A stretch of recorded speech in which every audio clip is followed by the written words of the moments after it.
Hello friends, NASA study class में आप लोगों का स्वागत है। मेरा नाम है साहिल। आज हम लोग बात करेंगे एक नए चैप्टर जिसका नाम है डाइजेस्टिव सिस्टम यानी पाचन तंत्र। तो हम लोग आज पाचन तंत्र के बारे में बात करेंगे कि कैसे भोजन का पाचन होता है, किस किस प्रोसेस से भोजन का पाचन होता है। तो हम लोग सबसे पहले जान लेते हैं कि पाचन क्या है। पाचन भोजन का जटिल अणुओं से सरल अणुओं में टूटना पाचन कहलाता है।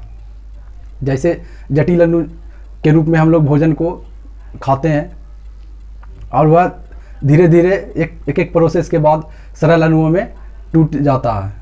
मनुष्य के शारीरिक आवश्यकताओं के लिए भोजन की आवश्यकता होती है।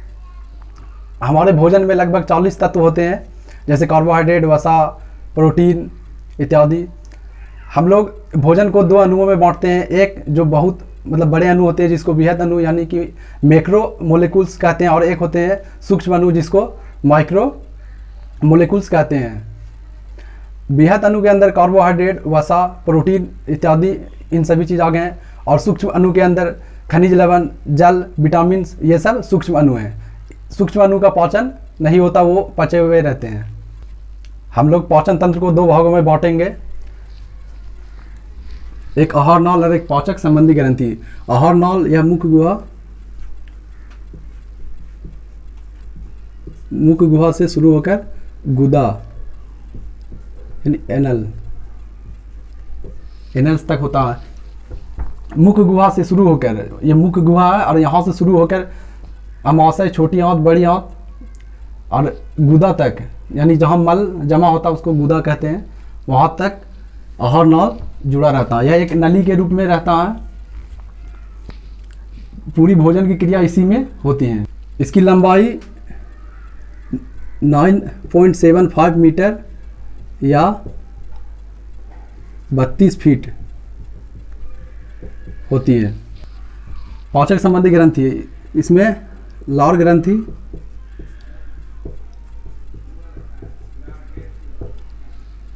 यकृत, पित्ताशय और अग्नाशय आते हैं।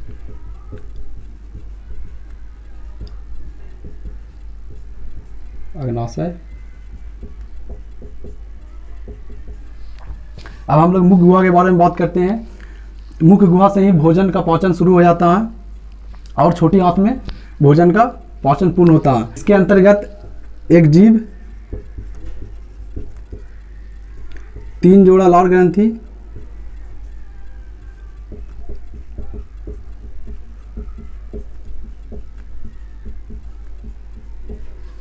और 32 दांत पाए जाते हैं। अब हम लोग जीभ के बारे में बात करते हैं। जीभ एक मांसल संरचना है जो पीछे वाले हिस्से से गर्दन से जुड़ी हुई रहती है। इसका कार्य स्वाद का आभास कराना है कि कोई भोजन खट्टा है या मीठा है, उसका आभास कराता है। जीभ के ऊपरी सतह पर छोटी छोटी ग्रंथियां पाई जाती हैं जिसे स्वाद ग्रंथि या टेस्ट बड्स कहते हैं। मनुष्य में टेस्ट बड्स की संख्या 8000 से 10000 होती है। अब हम लोग जीभ का फिगर बनाते हैं। जीभ के आगे वाला भाग मीठा को बताता है, ये वाला भाग नमकीन को, और ये भाग खट्टा। और सबसे जीभ का ऊपरी भाग जो है पीछे का भाग, वह तीखा बताता है। जीभ के पीछे उभरी हुई संरचना पाई जाती है जिसे टोंसिल कहते हैं। टोंसिल में ही लिम्फोसाइट का निर्माण होता है जो कि भोजन में मौजूद जीवाणुओं को मारने का काम करता है। कभी कभी टोंसिल में जीवाणु संक्रमित हो जाती है जिससे भोजन को निगलने में दिक्कत होता है। अब हम लोग दांत के बारे में बात करेंगे। इसके अध्ययन के बारे में बात करते हैं। इसके अध्ययन को ओडेंटोलॉजी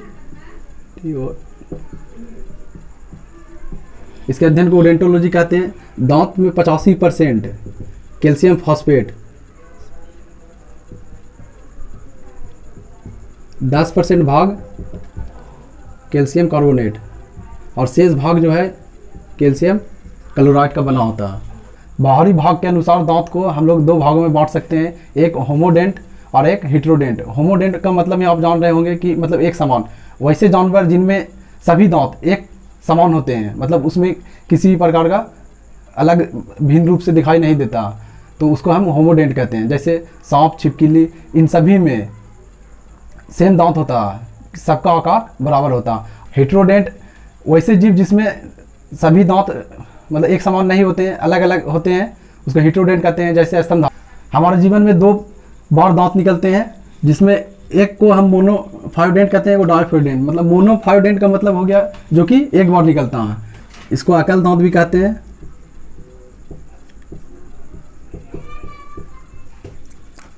इसकी संख्या 6 + 6 12, मतलब 6 नीचे 6 ऊपर। डाइफायोडेंट वैसे दांत जो कि जीवन में 2 बार निकलते हैं, इसे दूध के दांत भी कहते हैं। इसकी संख्या 20 होती है। दांत का जो क्षरण होता है यानी टूट फूट फ्लोरीन की कमी से होता है। मानव दांत में 3 परत होते हैं। सबसे बाहरी परत को एनामेल कहते हैं, इसी कारण हमारा दांत सफ़ेद दिखाई देता है। और एनामेल हमारे शरीर का सबसे कठोर पदार्थ होता है। एनामेल के अंदर डेंटाइन होता है जो कि बीज वाला भाग होता है, और डेंटाइन के अंदर यानी सबसे नीचे वाला भाग जिसे हम पल्प कहते हैं, उसी में रक्त वाहिनियाँ होती हैं जिससे दांत को पोषण मिलता है। अब हम लोग दांत को 4 भागों में बांटते हैं।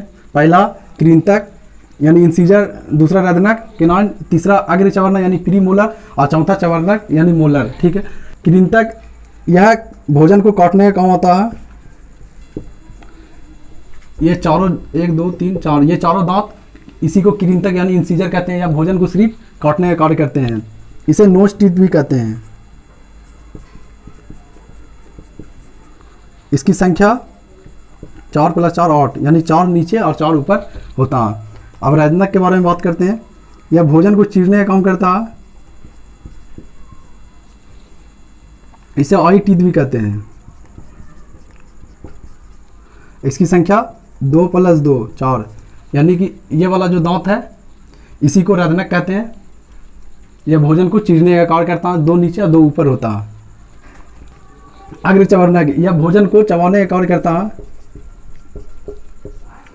यह बच्चों में बिल्कुल नहीं पाया जाता है। वयस्क मानव में 4 + 4 8, वयस्क मानव में इसकी संख्या 8 होती है। अब हम लोग चवर्णक यानी मोलर के बारे में बात करते हैं। यह भी भोजन को चबाने का कार्य करता है। इसे विजडम टीथ भी कहते हैं।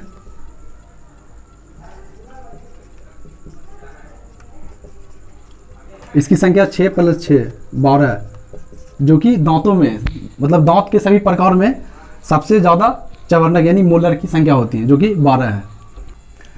स्तनधारी में सर्वाधिक दांत घोड़ा तथा सुअर का यानी 44 दांत होते हैं, जो कि स्तनधारी में सबसे अधिक होता है।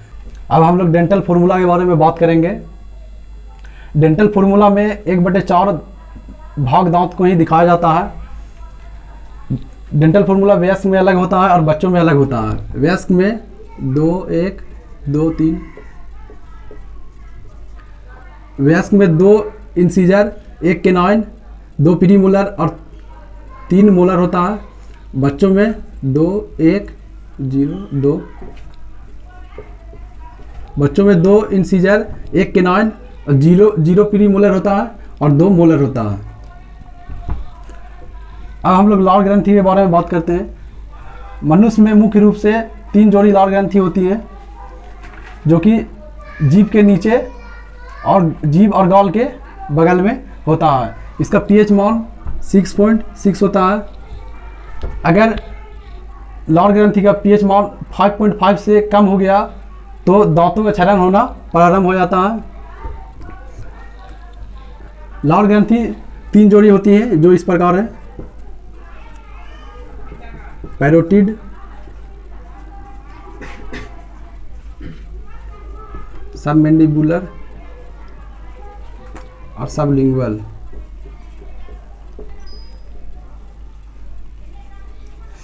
पैरोटिड ग्रंथि जो कि सबसे बड़ी ग्रंथि होती है, इसी में विषाणु का संक्रमण हो जाता है, जिससे गलसुआ नाम की बीमारी हो जाती है। इसी में गाल फूल जाता है। लार ग्रंथि को हम 4 भागों में बांटते हैं। लाइसोजाइम, टाइलिन,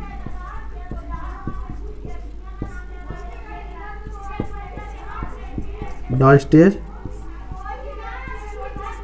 और म्यूलिन।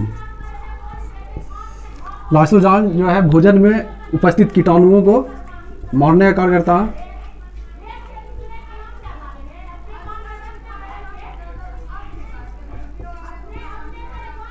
टाइलिन और डाइस्टेज स्टार्च को कार्बोहाइड्रेट में बदलता है।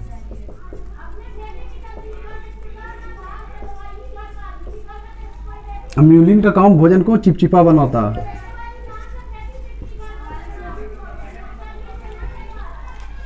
अगर वीडियो अच्छा लगा हो तो लाइक शेयर सब्सक्राइब करना ना भूलिएगा।